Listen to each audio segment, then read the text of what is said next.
Fake news, algoritmos, informação instantânea, jornalismo independente.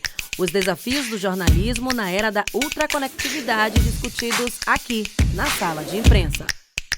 Olá a todos e todas que estão nos assistindo e nos ouvindo aqui na TV e Rádio CAN. Esse é mais um Sala de Imprensa, um videocast que discute temas relacionados às mídias e ao jornalismo e seus desafios na era da ultraconexão. Eu sou Isabela Garrido e hoje trouxe aqui para conversar com a gente ninguém menos do que Malu Fontes. Certamente você já deve ter ouvido ou lido alguma coluna dela em algum dos grandes veículos aqui de Salvador, porque ela sempre vem com comentários críticos, com uma dose de humor e de acidez, mas sempre com muita lucidez. E a gente vai bater um papo hoje com ela sobre jornalismo, sensacionalismo e opinião pública. Malu Fontes é jornalista, doutora em Comunicação e Cultura Contemporâneas pela Universidade Federal da Bahia e professora da Faculdade de Comunicação e do Programa de Pós-Graduação em Comunicação e Cultura Contemporâneas da UFBA. Também atua como articulista freelancer da Rádio Metrópole e já colaborou com grandes veículos como os jornais A Tarde e Correio, Rádio Band News FM Bahia e TV Educativa da Bahia. Malu, seja bem-vinda. Obrigada por aceitar o nosso convite, estar aqui com a gente hoje para bater esse papo. É uma honra, vai ser um prazer. Eu que agradeço. É sempre bom falar do que a gente faz, né? Falar do campo de atuação da gente. E, assim, obrigada pela audiência, por quem nos ouvir. Agradecemos comentários, debates, discordâncias, né? Então estamos aqui para ajudar as pessoas a compreender melhor e também desmobilizá-las um pouco até para discordar, não ajudar no sentido de que a gente sabe mais, de jeito nenhum, só para lançar temas aí, né, nisso que a gente chamou de opinião pública. Sim, exatamente. É isso, a gente vai falar hoje sobre jornalismo, sensacionalismo e opinião pública e com certeza você que está aí nos vendo, nos assistindo, já ouviu diversas críticas aos chamados jornais sensacionalistas, né? E a forma como eles influenciam as pessoas. Hoje a gente vai destrinchar esses conceitos de sensacionalismo e de opinião pública e entender melhor como é que eles se articulam e até que ponto vai essa influência, né, o poder da mídia interferindo na realidade a partir da distorção dessa realidade. Lembrando que o Sala de Imprensa é transmitido pela Rádio Câmara 105,3 FM, pela TV Câmara, canal 12.3 da sua TV aberta e também pelo YouTube, no nosso canal @TV e Rádio CAN. Lá você vai poder compartilhar, assistir, rever os nossos programas e compartilhar também com os seus amigos. Bom, vamos começar, Malu, esse tema que é tão falado, né? As pessoas falam tanto de jornalismo sensacionalista, de é opinião pública e tal. Eu queria começar com a definição mesmo, queria que você explicasse pra gente o que é de fato, porque eu tenho a impressão de que são temas muito falados, mas que as pessoas não têm muita ideia, né, do que seja, né? O que é, vamos começar com o sensacionalismo, né? O que é o sensacionalismo? Quase sempre, Isabela, quando a gente ouve assim, né, ou diz, esse é um programa sensacionalista, essa é uma abordagem sensacionalista. Sempre a gente entende sensacionalismo aí como uma coisa negativa, uma coisa pejorativa, né? Quando, na verdade, é pejorativa, mas para quem, né? Para que tipo de público? Porque não existe o jornalismo, né? Existe os jornalismos, né? Tem jornalismo popular, tem jornalismo sensacionalista, tem jornalismo policial, tem jornalismo de segurança pública, tem o jornalismo prescritivo, que é aquele de serviço, como fazer, como se comportar, como dar vacina, que lugares estão abertos, como evitar assaltos, clonagens. Então vários produtos e vários gêneros no jornalismo. E esse termo sensacionalismo, ele vem sempre só com isso, como se fosse uma coisa ruim. Sim. É ruim, então é chato, então é mentiroso, então é agressivo, então é o quê? Na verdade, é muito mais simples do que a gente imagina. Não é porque é sensacionalista que deixa de ser jornalismo. O jornalismo sensacionalista não é jornalismo. Quem é que tem esse poder de dizer o que é, o que não é jornalismo, né? Então, não existe isso. O sensacionalismo é uma coisa muito simples de entender, que ninguém se dá o trabalho de explicar. Porque é um jornalismo que tem um discurso mais apaixonado, mais intenso, mais forte, mais agressivo às vezes, porque busca despertar exatamente isso, as sensações. Então, por que o jornalismo sensacionalista, né, mobiliza as pessoas? Porque é um convite imediato, é como se fosse uma provocação para que você sentisse vontade de matar o bandido, revolta por conta da forma como a polícia agiu, como se você sentisse nojo, como se você desejasse pena de morte, como se você quisesse ajudar as pessoas na guerra, as crianças, os Yanomamis morrendo. Então, o sensacionalismo, ele é uma forma de um discurso jornalístico que tem um apelo maior mesmo, que que lida muito mais com choque, com a imagem, que provoca lágrima, que provoca repulsa. E vem exatamente disso, de sensação de pele, de repulsa. Eu não quero ver isso, não quero ver essa cena, né, horrorosa. E às vezes é uma cena de violência que é necessário que você mostre, porque às vezes, somente com aquela imagem, você exibindo aquilo vai para a agenda pública e aquilo incomoda ao ponto do poder público interferir. Intervir aquelas imagens das crianças Yanomamis, né? Ninguém fica feliz em uma coisa daquela, né? Mas muita gente vai dizer, essas imagens têm uma abordagem sensacionalista. E se você for analisar o sentido mesmo do sensacionalismo, tem. Porque ele provoca, né, sensações, né? Agora, se você provoca a sensação para denunciar uma causa, é uma coisa. Se você provoca a sensação para que você busque na audiência uma audiência fácil, e repetindo, e mostrando uma mulher agredida, né? E mostrando a sexualidade de alguém, e mostrando um ato sexual na praia, né? Olha só, nossas câmeras flagraram. É sensação, sim, você fica, nossa, que bizarro, sabe, você gera o machismo, gera a moralidade, gera um discurso religioso, o mundo está perdido, o que são das nossas pessoas, os nossos filhos vendo isso, que desrespeito. Mas, na verdade, tudo isso cabe nesse grande guarda-chuva que é o sensacionalismo, e não tem só um sensacionalismo, tem sensacionalismos, e para a gente entender da melhor maneira é isso, só reiterando, é um jornalismo, uma imagem, um discurso, é um som que mobiliza na gente sensações, vontade de chorar, vontade de vomitar, vontade de desligar a TV, nojo, né? Então isso, sensacionalismo é isso, é aquele discurso que desperta na gente muito mais as sensações fisiológicas do que a reflexão, do que, né, você ficar, não, é uma introspecção, nossa, não, vou pensar, vou mudar meu comportamento em relação a isso. Aí já é uma abordagem mais clássica, mais, e que cada fato traz consigo as suas possibilidades. Você pode ter um mesmo fato, um assassinato de uma mulher, e você ter uma cobertura no jornal classicão, como Jornal Nacional, num programa popular local que tem uma audiência nas classes C, D e E, que conhecem aquela realidade como se fosse rotina, porque veem aquilo todo dia, ou aquilo ser usado numa universidade para você entender como a representação da periferia, como a representação do machismo. Então, o mesmo fato pode ser abordado de forma sensacionalista ou não sensacionalista. Depende de que linguagem eu uso e que propósito eu tenho como meio de comunicação, qual é o meu perfil como meio de comunicação. Eu sou do Jornal Nacional ou sou do Notícias Populares, que é exibido X horas em tal emissora? Sabe? Entendi. É isso, a gente vai falar um pouco mais sobre esse detalhe. Agora, inicialmente, eu só quero que você dê essa definição para as pessoas entenderem, mas a gente vai adentrar um pouco mais nisso aí. E agora eu quero que você fale sobre o que é a opinião pública, né? Essa entidade que parece ser assim tão poderosa, tão grandiosa, que as pessoas estão tão medo da opinião pública. Ela existe? Como é que a gente caracteriza? O que é a opinião pública? Ela existe, Isabela. Todos nós aqui estamos nessa sala, todo mundo que nos ouve, nós fazemos parte, né, desse conjunto que é, assim, metafórico, ou seja, ele não é físico, né? Você aqui, olha, a opinião pública está aqui, vou fazer um retrato da opinião pública. Não podemos fotografar. É um substrato, é uma abstração, né, das sociedades, do mundo.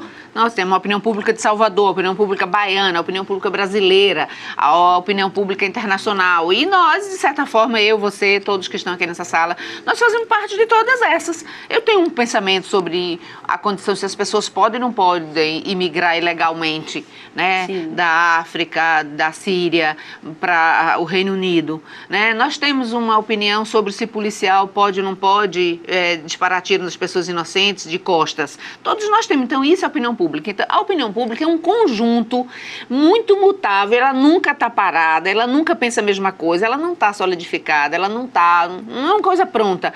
É sempre esse pensamento coletivo que está mais em voga. E qual a importância, como a opinião pública está diretamente ligada aos meios de comunicação? Porque os meios de comunicação são os canais, não falando aqui de canal de televisão, mas são as vozes, são os sopros, são os discursos, as imagens que abastecem esse pensamento coletivo. Então, se a imprensa está todos os dias denunciando que o tráfico está, digamos assim, financiando determinada estrutura, todo mundo fica muito mais advertido em relação àquilo e começa-se a falar disso. Porque é o que a gente chama do agendamento, da pauta. Os meios de comunicação têm o poder, a gente costuma ensinar isso para os alunos logo no comecinho, né, de agendar os temas. O que é agendar os temas? É dizer à sociedade, mais ou menos, não é dizer fale disso, mas ao colocar determinados temas nas manchetes, nos jornais, nos telejornais, os meios de comunicação é como se eles dissessem, olha, você agora vai falar disso aqui. Se o tema não está agendado, ninguém fala daquilo. Por que que quando tem um crime, todo mundo fala, todo mundo vai falar daquilo? Muita gente, se não fosse os meios de comunicação, não ficariam sabendo daquele episódio. Então, essa fala coletiva, essa polêmica, essa polarização política, isso tudo é a voz, esse som coletivo difuso que a gente chama de opinião pública. E o lugar físico aqui, essa bancada, essa praça aqui onde tem várias pessoas conversando, dentro dos ônibus, é o que a gente chama de esfera pública. Né? A esfera pública é como se fosse um lugar físico. A cidade de Salvador, a esfera pública da cidade de Salvador é onde a opinião pública circula. E a opinião pública é esse conjunto de pessoas, que não é um processo que eu digo assim, esse aqui é a opinião pública, esse aqui não é. Não, é esse conjunto de vozes, dissonantes. Não tem homogeneidade. A opinião pública não tem um pensamento homogêneo nem permanente. Sim. A opinião pública está hoje super a favor de uma coisa. Amanhã, dependendo do que se revele sobre aquilo, aí vem, por exemplo, é o equivalente ao cancelamento das redes sociais. Todo mundo começa a linchar. Por que de repente você tem uma pessoa que foi uma liderança política e teve 2, 3 mandatos e hoje está no ostracismo? Porque a opinião pública absorveu discursos que circularam aí que destruíram aquele apelo que aquela pessoa tem. Cantores que não fazem mais sucesso, gente que teve uma carreira meteórica e hoje nem se fala. A opinião pública me esqueceu. Esqueceu. E também os meios que levam, porque antes a gente só tinha, né, o boca a boca, a pessoa na calçada. Isso era a opinião pública, eram as vozes, né, o oral, de um para um, assim, no meio da rua. Agora nós temos a opinião pública que é agendada pelos meios de comunicação e temos um elemento novo, né, nos últimos 20 anos, mas principalmente nos últimos 10, 15, que são as redes sociais. As redes sociais, elas fizeram com que a opinião pública, antes é como se ela sussurrasse. Tudo bem, gritava, ia pra rua, tinha as passeatas, mas a partir do momento que vem as redes sociais, parece que assim, todo mundo ganhou o megafone. Aí também é uma polifonia de vozes tão grande, tão grande, tão grande, que aí sim que o discurso fica heterogêneo de uma maneira mais ainda. Quais são os temas que estão agendados? Todo dia são milhares, né? E dentro disso, uma coisa que talvez tenha uma coisa mais homogênea é a polarização política, né? Isso no Brasil, no mundo, com essa coisa de progressista e de reacionários, né? Eu não vou nem falar aqui em direita e esquerda agora, porque é uma coisa muito da política partidária, mas entre o conservadorismo reacionário e o progressismo liberal, digamos assim, nos costumes. E isso são os dois polos que a gente vê mais nítidos hoje na opinião pública, mas de modo geral, a opinião pública fala de tudo, de tudo, de tudo. E a imprensa tem uma responsabilidade muito grande, porque ela legitima. A rede social, ela faz o barulho, mas é um barulho, é como se fosse assim, é um pouco de traque. Ela faz um barulho, amanhã já tem outra causa, e depois já tem outra, e já esqueceu, e o feed já no scrolling já foi. Mas os meios, eles têm esse poder legitimador, né? Sim. A televisão tem um poder muito maior ainda. Você acha ainda? Acho que tem muito maior. Porque, assim, a rede social é muito de bolha ainda, sabe? É muito de bolha. Quem tem, assim, quem faz barulho, e é um barulho que dura 24 horas. O cancelado de ontem, amanhã ninguém lembra. Agora, na televisão, né, assim, tem essa coisa da permanência ainda. Tem os veículos impressos grandes do Brasil, como um jornal como a Folha de São Paulo, como o Estadão. Né? Se alguém numa rede social, uma pessoazinha assim, diz lá, não, eu soube que houve uma tentativa de ingresso de joias presidenciais no Brasil por canais ilegais. Uma pessoa que você nunca viu. Você lê aquilo e você... Isso importa. Quem é essa pessoa, gente? Quem é? Como assim? Pode até gerar uma fofoca, pode até 2, 3 dias depois a imprensa ir atrás. Mas a partir do momento que isso já nasce num jornal de grande circulação e que tem vídeos exibidos no Jornal Nacional daquilo, isso aí ganha uma robustez, isso vira quase que um documento histórico mesmo, sabe? Uma peça histórica, uma peça processual quase. Então, claro que os meios perderam muito poder, muito, mas mesmo assim... O poder residual que os meios têm em relação a esse poder difuso das redes, e eles vão se articulando cada vez mais, né? A televisão ela já não fica indiferente ao que está nas redes, então as redes soltam, a televisão pega e dá corpo, e dá robustez, e dá legitimidade, entendeu? Então, entendi. Eles são um puxa o outro. Sim, sim. Agora, que a gente já tem, né, esses conceitos bem definidos aí, para quem está nos assistindo, nos ouvindo. Vamos voltar para o sensacionalismo, porque eu quero fazer essa ponte, né? Como é que o sensacionalismo afeta essa questão da opinião pública. Mas antes eu quero voltar para essas características que você falou, que causam sensações, né? Sim. E assim, eu vi um artigo que ele traz alguns elementos, assim, de caracterização, né, do que é o sensacionalismo. Apelo aos sentimentos, claro, como você já falou, uso de recursos dramatúrgicos, supervalorização de elementos que não são muito importantes, e aí eles colocam, né, a exploração do fascínio pelo extraordinário, pela aberração. E hoje em dia, a gente vê a maioria dos grandes veículos de TV, de rádio, de jornal impresso, eles se utilizam de um ou outro recurso sensacionalista, né? O fato de botar letras garrafais no jornal impresso, o fato de você pegar e fazer uma dramatização daquele crime que aconteceu, isso é sensacionalismo também. E aí a gente pode dizer, hoje, tem como a gente dizer que existe uma forma de fazer jornalismo sem sensacionalismo? Porque é muito sutil, está em tudo, inclusive naqueles veículos que a gente considera mais sóbrios, tipo Jornal Nacional, tipo uma CNN da vida. Não, acho que nesse sentido, assim, literal, que se a gente, digamos, um discurso, eu fico com medo, assim, de ficar falando aqui, quando eu digo medo, de parecer professora, medo no sentido de constrangimento, parecendo professora, parecendo que eu estou dando aulinha, sabe? Mas é impossível porque o apelo, porque, assim, houve uma dispersão muito grande do público. Sim. Então, a audiência, ela é muito rarefeita. Onde é que está o público hoje? Então, se você não cria elementos de identificação, se você não cria formas de chamamento, você tirou a pessoa da bancada que ficava lá sentada de eterno, você bota as pessoas para caminhar, você bota as pessoas de calça jeans e tênis para apresentar programas esportivos, né? Você coloca a pessoa, então você leva bandas para o estúdio, você convida a audiência para mandar fotos das crianças dizendo que... Então, isso são esses apelos, assim, olhe para mim, tenham sensação, fiquem com vontade, se sintam reconhecidos. Então, são microfragmentos, digamos assim, de busca de sensações que, no geral, sim, são sensacionalistas. Eu vou lhe dar um exemplo agora que eu fiquei assim, você fica como jornalista... abismado, um veículo sério aqui da Bahia, sério, que não, assim, em tese, nem precisa de tanto like, assim, no sentido de que não é uma pessoa física que está por trás daquele site ali, você tem um conglomerado nacional por trás. E Salvador vem passando nessa semana por um problema gravíssimo de falta d'água em bairros, mais de 100 bairros sem água, né? O que é hospitais, postos de saúde, alunos sem escola. Aí, sinceramente, eu posso estar muito enganada, mas assim, um veículo local aqui, com a perna nacional, o tempo inteiro, assim, essa coisa da água virou mais uma gracinha. Por exemplo, estava lendo, acho que uns dois, ontem, acho que foi ontem, porque é tanta informação que você não lembra, foi ontem, foi hoje, né, que assim, a maior... o maior destaque dado para isso, e talvez até, e eu vou responsabilizar parte da audiência por isso, tenha sido o fato de Loren Prota reclamar que não tem água na casa dela, com uma ironia de para lavar o sovaco e as calçolas, ela falando desse jeito.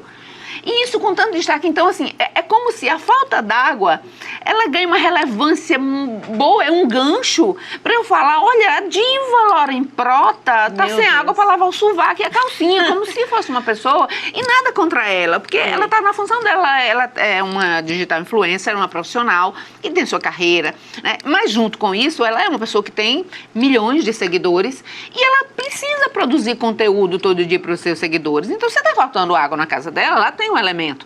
Mas o jornalismo, sair da vida de Dona Maria, de criança que não toma banho, de banheiro que não... Asilos que estão sendo velhinhos, hospitais, e vender esse glamour de Loren Prota falando caçola e sovaco porque é bonito, porque é engraçado.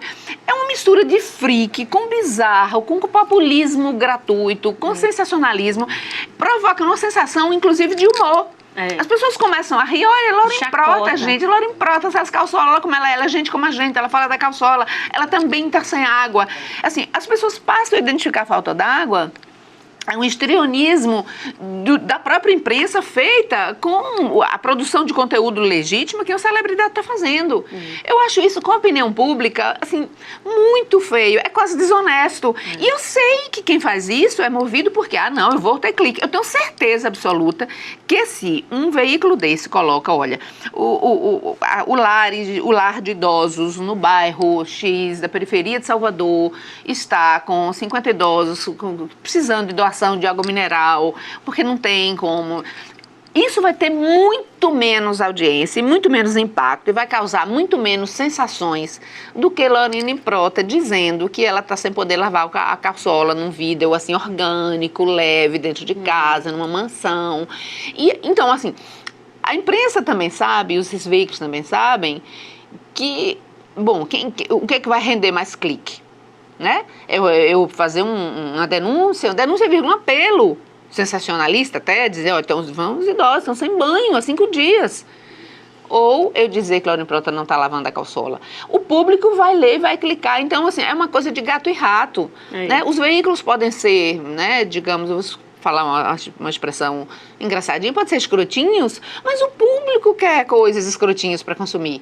O tempo inteiro. Então, eu vejo pessoas, assim, as notícias mais dadas das formas mais aberrantes, através dessas estratégias de produzir sensações, do sensacionalismo, para gerar likes, e pessoas que eu conheço, que você conhece, que vão lá, e não só leem muito, você deixa lá um coraçãozinho com a sua marca. Às vezes eu olho uma pessoa e digo, gente, como é que você curtiu isso aqui? Olha esse tipo de abordagem, né? Olha esse tipo de abordagem que está aqui. Por que você curte isso, gente? Para quê?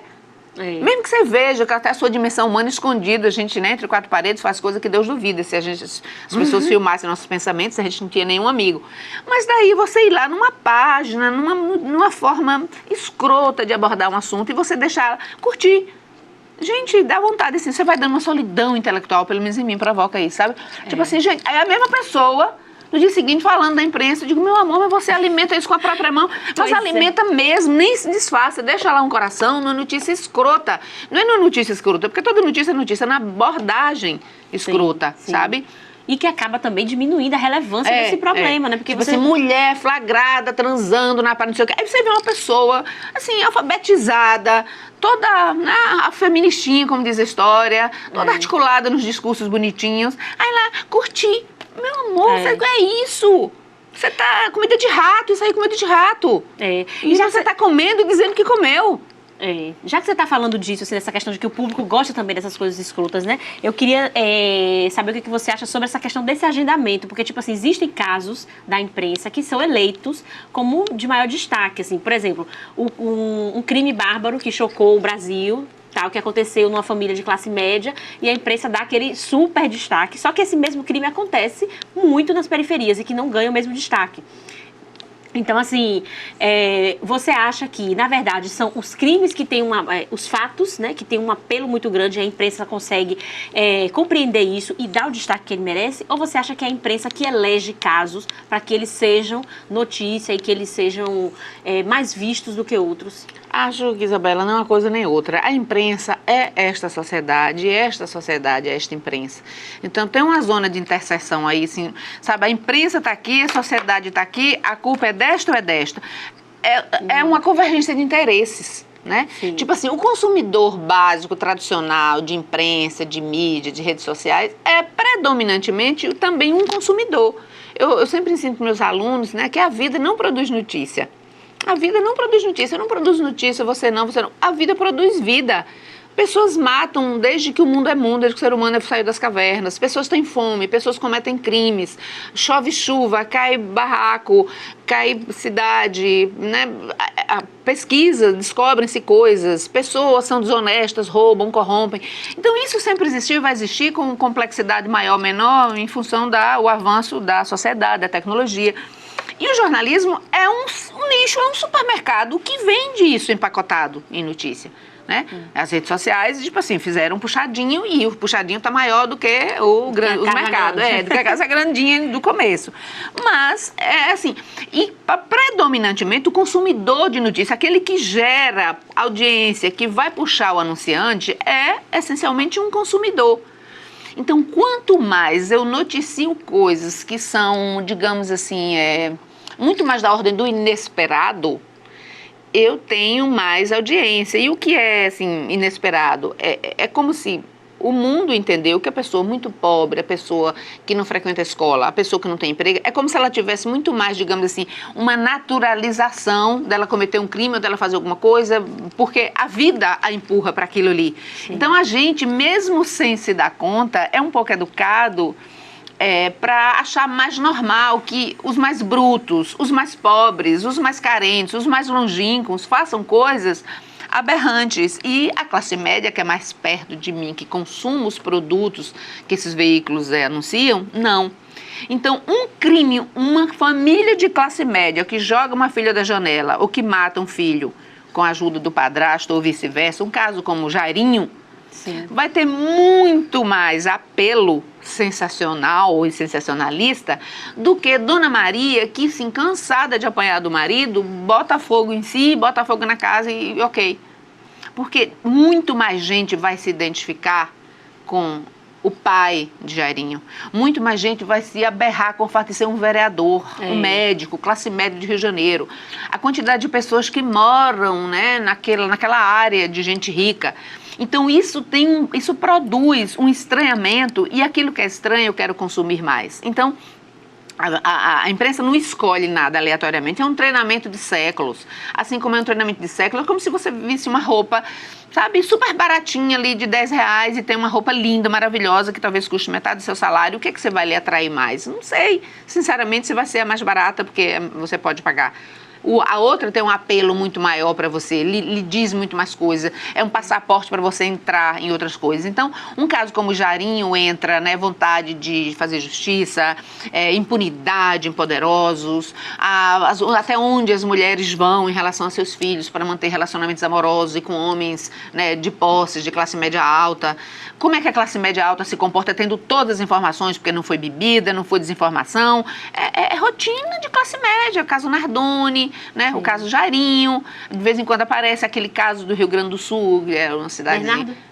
Do menino Bernardo, Sim, que é um pai, o médico, a mãe, morreu, e aí são coisas que como se dissesse assim, opa, isso aqui é muito parecido, mais parecido com a minha vida. Se é mais parecido com a minha vida, eu vou me preocupar com isso. Se um menino foi morto por um esquema de tráfico com 16 tiros, não, eu não estou no tráfico, eu não moro na periferia, eu não conheço traficante. Então, isso não pode acontecer comigo. Agora, minha sobrinha pode ser jogada pelo padrasto, porque isso é uma possibilidade. Eu tenho os elementos dessa narrativa muito perto da minha vida. Então, a imprensa, ela não é burra, ela é treinada durante anos para saber o que move mais o sentimento das pessoas e a capacidade das pessoas projetarem alguma possibilidade, porque, no fundo, é um traço da humanidade. A gente tem medo daquilo que nos ameaça, né? Então, eu sou muito mais ameaçável, né, digamos assim, por uma pessoa que eu pegue um Uber, digamos, e ele me sequestre, ou que ladrões sequestrem, me façam um arrastão num restaurante, do que eu achar que eu vou levar 6 tiros numa boca de fumo, porque eu não frequento boca de fumo.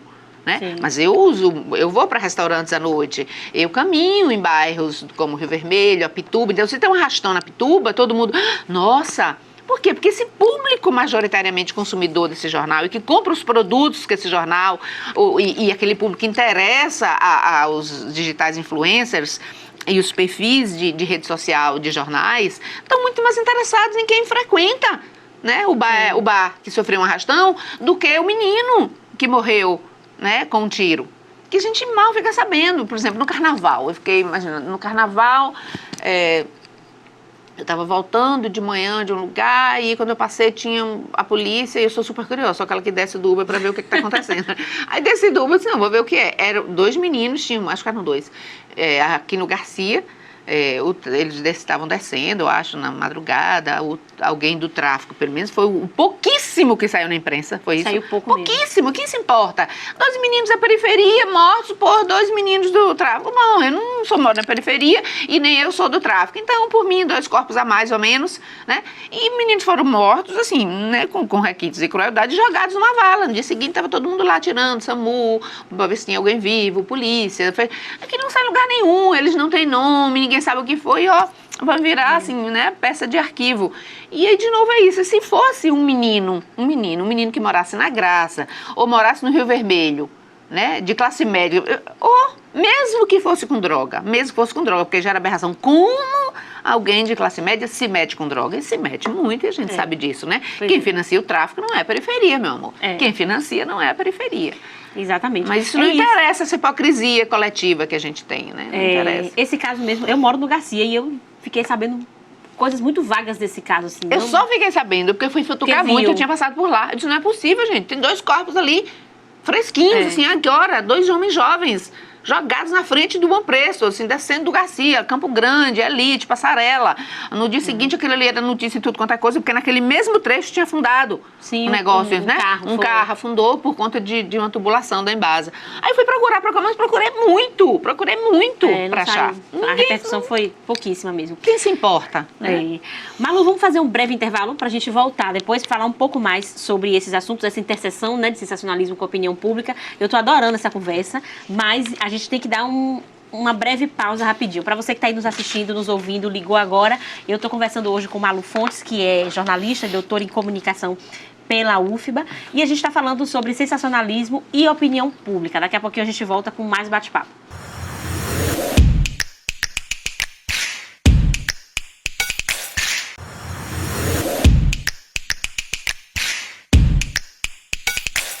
Voltamos com mais Sala de Imprensa. Hoje a gente está aqui conversando com Malu Fontes, ela que é jornalista, doutora em comunicação pela UFBA, professora também da Faculdade de Comunicação da UFBA e atualmente atua como articulista na Rádio Metrópole e também já passou por grandes veículos, né, como Jornal à Tarde, Jornal Correio, Band News FM e TV Educativa. A gente está falando sobre sensacionalismo e opinião pública. Malu, no finalzinho do primeiro bloco, você foi falando de alguns crimes, né, que chocam o país e tal, e você tem um artigo intitulado Jornalismo, Ética e Opinião Pública no Brasil, a ação da mídia justiceira na fase inicial do caso Isabela Nardoni. Esse artigo você analisou como foi que a revista Veja, né, atuou na cobertura desse caso, já dando a sentença antes da própria justiça e dizendo que o casal Nardoni era culpado pela morte da menina. E aí você fez uma análise, né, de como isso influenciou a opinião pública e tal. E aí eu queria que você falasse um pouco sobre isso, assim, até que ponto vai essa influência da mídia, porque ao mesmo tempo que a gente tem esse caso Isabela Nardoni, que gerou essa comoção nacional. Todo mundo estava ali torcendo pela prisão daquele casal, antes mesmo da justiça condenar, né? Porque as pessoas já sabiam, a mídia já tinha sentenciado, já sabiam que eles eram os culpados. A gente tem também um caso, Kátia Vargas, que aconteceu aqui em Salvador em 2013, se eu não me engano, em que a médica atropelou 2 irmãos ali numa confusão de trânsito e, aparentemente, toda a população estava esperando que ela também fosse condenada. A mídia estava noticiando isso o tempo inteiro e fazendo uma cobertura ampla do julgamento quando teve. Foi aquela mobilização. Eu lembro que no dia, todos os lugares que eu passava na cidade, as pessoas estavam falando disso, desse caso, Kátia Vargas, que ela vai ser presa, não sei o quê. E, surpreendentemente, ela não foi. Então, até que ponto esse sensacionalismo que a mídia faz, que a imprensa faz, ele consegue influenciar o rumo das investigações, o futuro dos criminosos, sei lá, dos envolvidos no fato e a opinião das pessoas? Bom, primeira coisa, é muito bom você tocar nesse assunto, porque eu acho que a gente toca aqui numa convergência que eu acho que é muito pouco explorada, tanto pelo jornalismo quanto pelo campo do direito. Eu até vejo que eu acho que o campo do direito se interessa mais até por essa convergência do que o campo do jornalismo, que é ver essa confluência mesmo, até que ponto, né, as notícias publicadas, abordagens publicadas nos meios de comunicação oficiais, né, porque as redes sociais já é outra história hoje, né, porque é linchamento, ali ele já é linchamento, não é julgamento, é linchamento em 24 horas. Até que ponto interfere nos julgamentos por conta dos próprios julgadores, juízes, né, os operadores do direito e, sobretudo, no júri popular. Porque nesses dois casos aqui nós temos júri popular, que eles foram condenados por júri popular. Né? Então, é óbvio que essas pessoas, o júri popular, ela está onde? Dentro do que a gente começa a falar, ela está dentro da opinião pública. Todo mundo que é sorteado por um júri popular está consumindo informação. Você não tem como tirar essas pessoas de uma cápsula, que elas nunca leram nada, e elas leram e elas tiveram sensações. Sim. De filho perdido, né, de vontade de fazer justiça com as próprias mãos, de raiva, de mágoa, de convencimento. Então, eram pais, mães, irmãos, homens, mulheres. Então, no caso como Nardoni, no caso como, né, Kátia Vargas aqui. E dos dois lados são pessoas que têm todas essas informações e são trazidas para dentro do meu imaginário pelos meios de comunicação. E nós temos 2 casos aí completamente diferentes. E aí acho que a gente tem aí uma ação, né, da mídia, um cruzamento assim ali da mídia, a mídia nacional em relação a Nardoni, ela, óbvio, primeiro que a nacional tinha um impacto muito maior, né, e o tempo também era outro, ainda era um caso emblemático, inicial. 2008, E as evidências, assim, eu acho que a forma como a acusação, o Ministério Público, a promotoria conduziu o caso Nardoni, tecnicamente, eu não sou advogada, mas acho que muita gente, né, e estou aberta a críticas também, porque isso aqui não é nenhuma vontade de fazer interpretação jurídica. Eu estou fazendo uma interpretação cidadã e jornalística. A forma técnica como a acusação, no caso de Nardoni, conduziu teve muito mais eficácia e eficiência comunicativa na mobilização da opinião pública do que aqui. Por que na daqui? Porque eu não assisti o julgamento. Até gostaria de ir, mas na época era uma fila e tinha não sei o quê. Gostaria muito de ter ido, realmente gostaria muito de ter ido.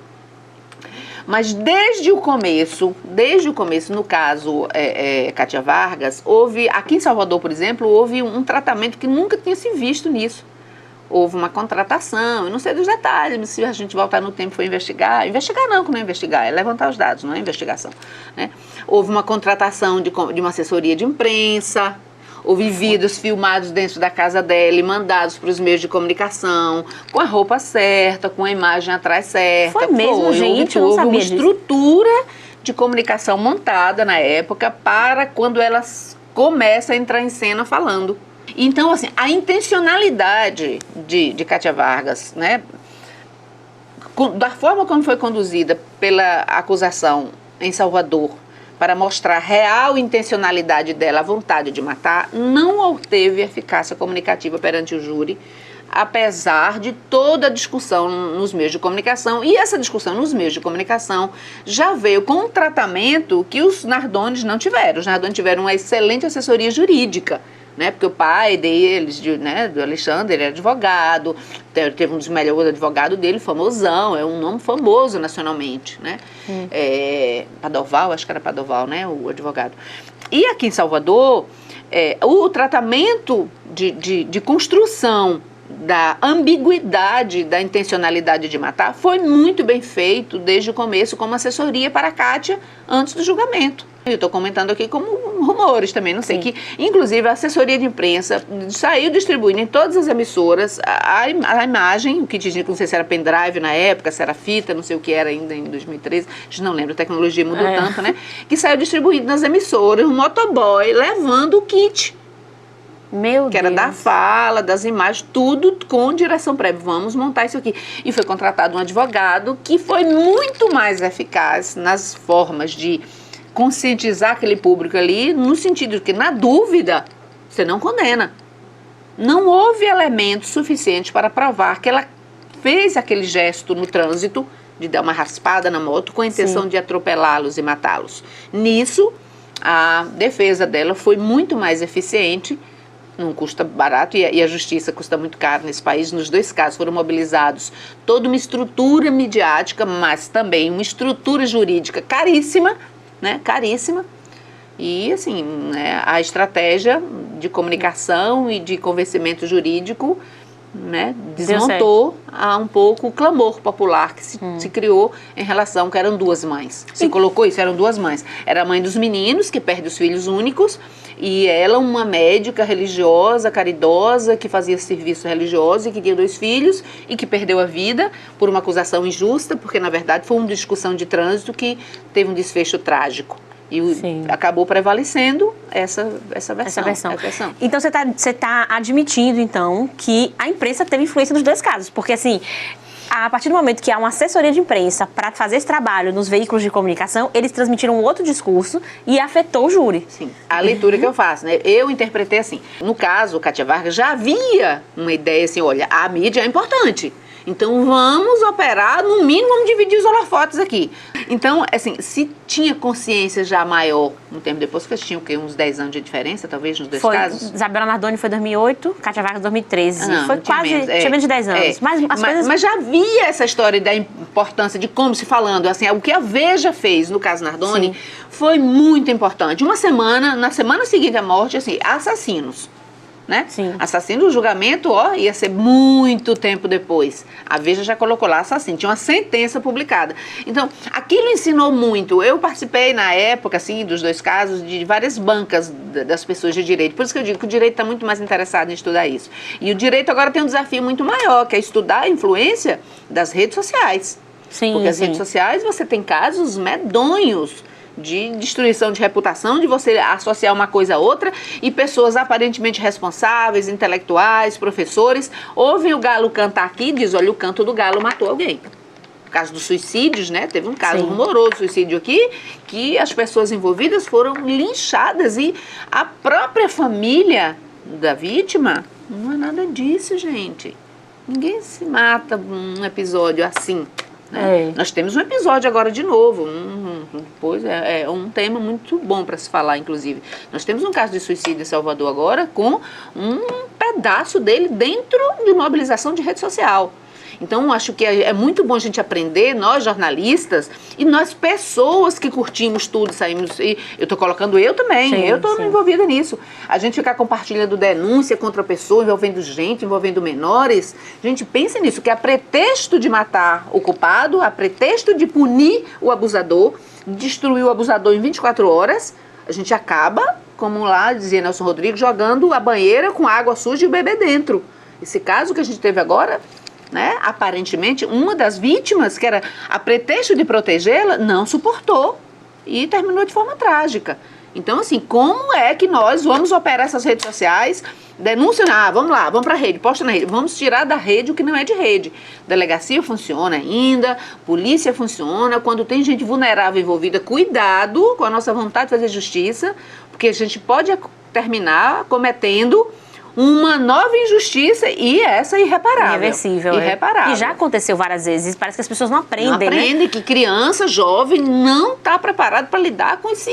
Sou eu que estou ali. Como assim? Sou eu que estou ali. Ah, mas ninguém associa, não foi divulgado o nome. Meu amor, eu estou aqui. Quando eu chego aqui, digo, olha, minha tia foi isso. Ninguém conhece minha tia, mas todo mundo sabe quem eu sou. E é um traço para chegar na minha tia. Minha tia vai ser exposta. Minha tia vai ser exposta. Então, é um pouco... A gente precisa ter muito cuidado, assim, levar para as redes sociais o que é de rede social, né? O jornalismo nesse sentido, aí ele... Não estou dizendo que ele é melhor, não, mas pelo menos ele é mais, digamos assim, medroso mais até. Criterioso. Porque ele sabe que se ele fizer um negócio desse, ele vai receber um processo gigantesco, que é uma empresa ali. E rede, que é uma manada indifusa. E punir crime de rede social, para quem se sente prejudicado, se for atrás, é muito mais difícil, porque, meu amor, você printar aquilo tudo, você vai contratar um advogado, alguém especializado em direito digital, você ter aquelas provas de quem fez, de que horas, e atrás, o IP do computador, pronto, aí a gente já vai da pressão. É isso. Na semana passada a gente recebeu, Suzana Barbosa, a gente estava falando sobre essa coisa dos algoritmos, né, influenciando na notícia e tal. E aí, assim, nas redes sociais, parece que os algoritmos, eles têm favorecido muito mais esse sensacionalismo, sim. Coisa. E aí você acha que os meios de comunicação tradicionais, né, a TV, o rádio, o jornal impresso, eles acabam sendo empurrados também para produzir mais sensacionalismo daqueles grotescos por causa das redes sociais, para competir com as redes sociais ou para garantir seu espaço dentro daquele universo ali? São. Muito. Você vê os próprios veículos, a maioria dos veículos publica coisas que você lê, você fala, meu Deus do céu, tipo assim, aí todo mundo fala do choquei. Ah, mas eu choquei, bom, choquei, nossos colegas estão todos fazendo choquei, quase todo dia. Por quê? Porque é rede social, e tem isso, tem um chefe ali, tem um editor, pedindo, já que gera clique. Isso gera audiência, quero que gere audiência. Ninguém quer apostar, né, digamos assim, não, tem um jornalismo aqui de qualidade, pelo menos vamos contrapor. Para cada notícia mais sensacionalista e mais apelativa, vamos colocar uma que a gente até sabe que não tem tanta audiência assim, mas tem relevância, tem utilidade pública, as pessoas precisam ser informadas disso, a gente precisa oferecer isso à opinião pública, mas agora assim não, ninguém quer oferecer biscoito fino. Todo mundo fala da imprensa, os donos da imprensa mesmo, os editores, já todo mundo fala da imprensa, e todo mundo fazendo jornalismo ruim. E quando eu digo jornalismo ruim é isso, é tipo assim, ninguém quer oferecer biscoito fino. Porque é como se não valesse a pena. Eu vou ficar aqui fazendo um sequilho 2 horas. Ah, não, pega uma gotinha de tapioca crua, bota aqui que dá no mesmo, porque é mais rápido, vem mais gente, vem mais pombo. Eu chamo dessa audiência de pombo sujo, sabe? Tem audiência de pombo sujo que não pode ver um lixo que vai lá comer, ainda bota lá o coraçãozinho vermelho. E o jornalista está fazendo isso, os editores dos portais todos pedem, esfolam os meninos novinhos que estão cheios de estagiários nos jornais. E assim, esse menino, quando ele vê que ele posta uma notícia mais serinha, e tem 100 curtidas, e quando ele posta a calçola de Loren Prott, ele tem 15 mil, meu amor, ele nunca mais vai querer saber do serinho, ele vai para as calçolas agora direto. Até para mostrar e gosta. Serviço. Meu texto aqui, lacrou, meu texto, lacrou. Pois é. E assim, essa exigência também que os portais têm, né? Tipo, você não pode passar mais de 20 minutos sem postar uma notícia. Essa urgência de estar o tempo inteiro você caçando. E não é notícia, é copiando dos outros, copiando né? dos outros, exatamente. É copiando dos outros. Em 20 minutos você não consegue apurar nada. Você pega dos outros, ninguém liga, ninguém tem um contato. Você pega um menino desses novinhos jornalistas, não tem um contato, não tem o seu contato da SECOM, não tem o contato da HGE, não tem contato de ninguém. É tudo assim, alguém diz. Tanto é que um noticia o outro.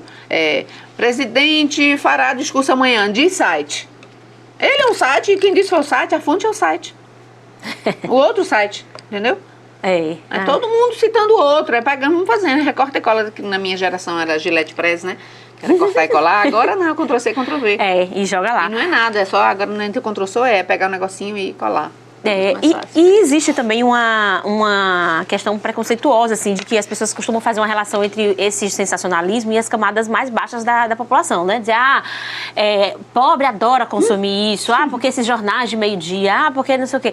Isso é um mito ou, de fato, tem um recorte ali, tem uma coisa que leva mais para as pessoas menos escolarizadas, menos, digamos, que têm acesso a menos informação? Eu considero mito até porque mesmo as pessoas menos escolarizadas têm, inclusive, menos tempo e menos dispositivos para estarem muito tempo, com o tempo de consumo e o tempo de tela que a classe média tem. A classe média tem muito mais tempo de tela do que os mais pobres. E você vê pelos seus próprios amigos. Veja uma notícia sensacionalista e coloque lá das pessoas que curtiram. Quantos você conhece? Muita gente que você conhece escolarizada. Então, não necessariamente gente com mais escolaridade é gente mais bem informada ou gente mais preparada ou mais crítica.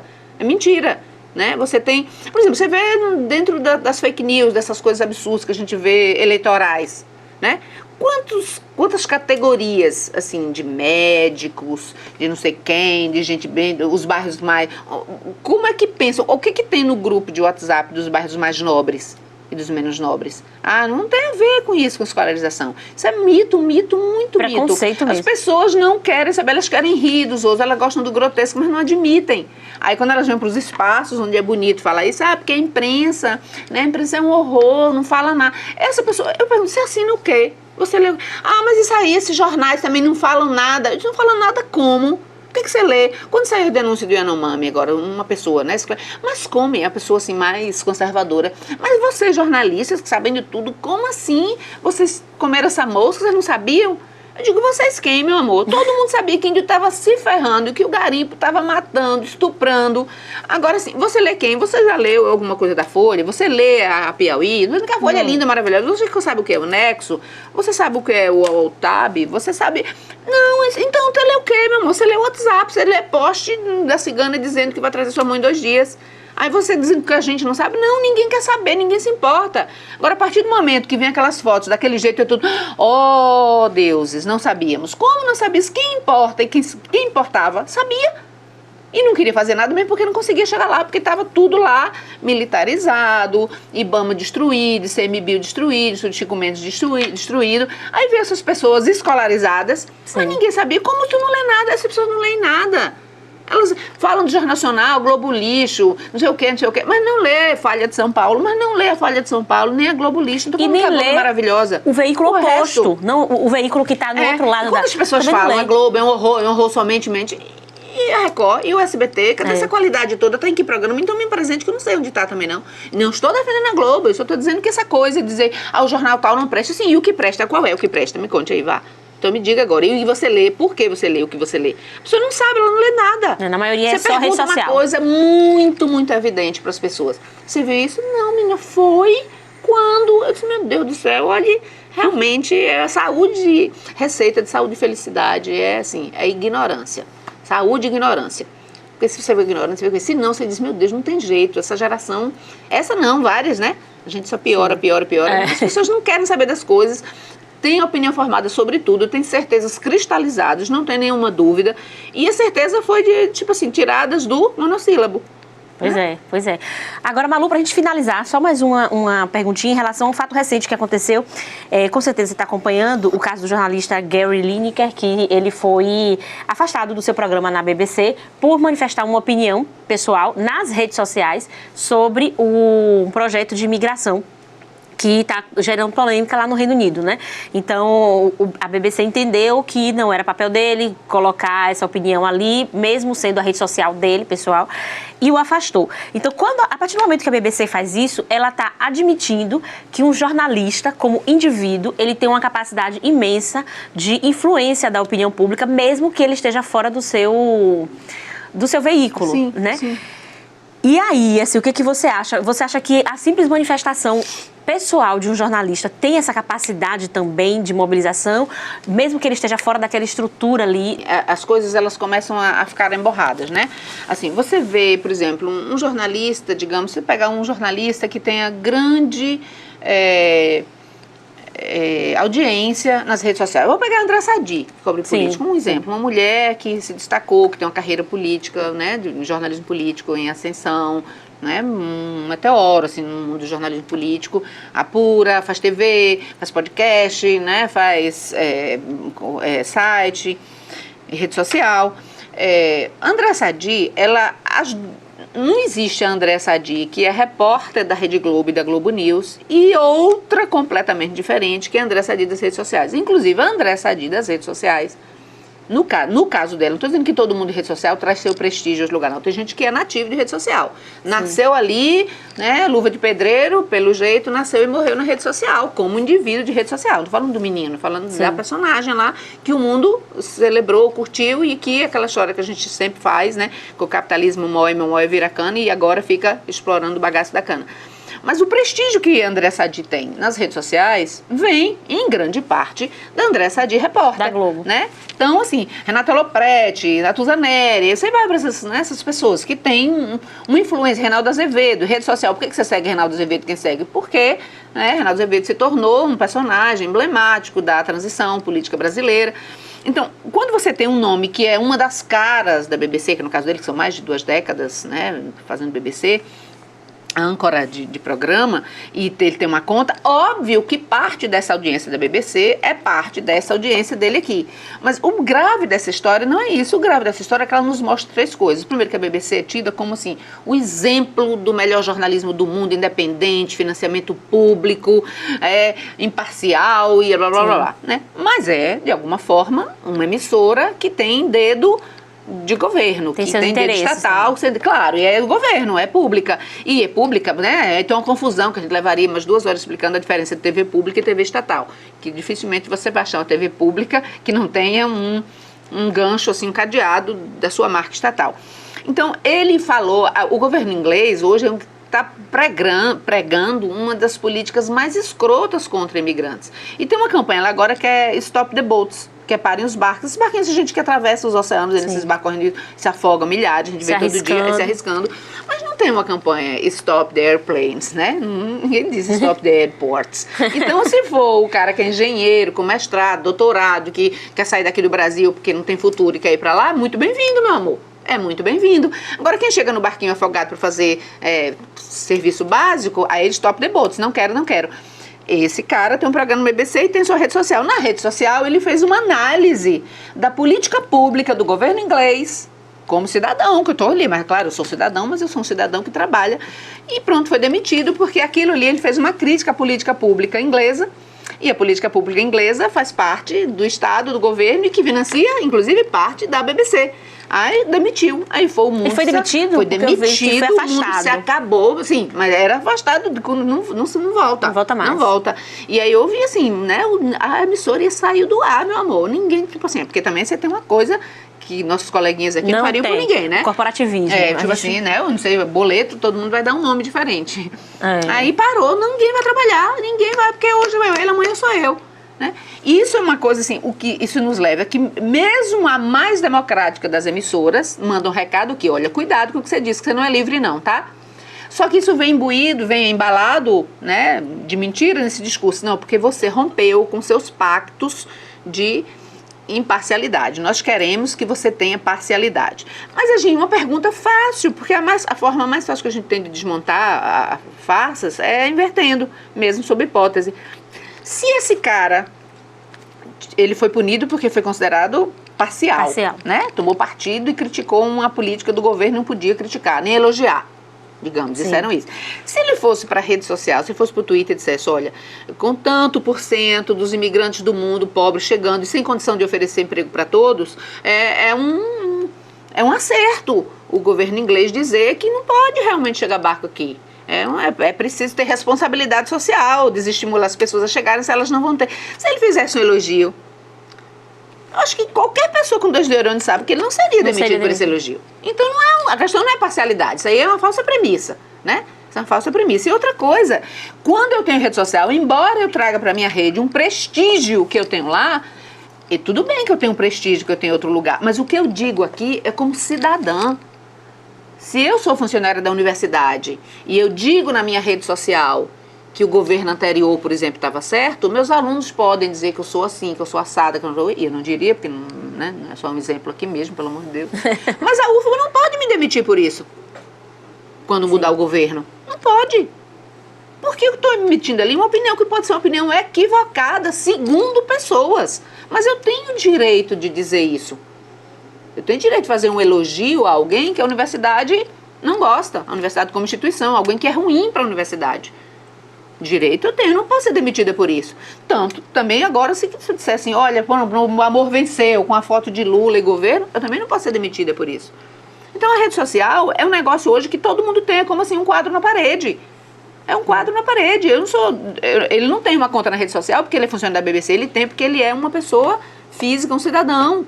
Né, do ele teria, mesmo que ele não fosse. E imagine, se ele elogiasse a política pública que ele considera nazista, de dizer não venha barco, mas venha rico, e se ele elogiasse isso, ele não era demitido, gente. E seria seria parcial do mesmo jeito. Porque se eu estou elogiando, eu estou sendo parcial. Pois é, exatamente. Então, assim, esse caso é muito interessante para quem não conhece. Muito, muito interessante. É isso, assim... O papo tá muito bom, tá, né? Acho que a gente poderia ficar aqui muito mais tempo falando sobre essa questão do sensacionalismo, da opinião pública e tal, redes sociais entrando aí. Mas, infelizmente, a gente vai ter que encerrar, Malu. Eu agradeço muito a sua participação. Você trouxe essas contribuições muito valiosas pra gente. Eu acho que quem tá nos assistindo, nos ouvindo, vai acabar esse programa com uma outra visão, né? Sobre esses conceitos que a gente trouxe.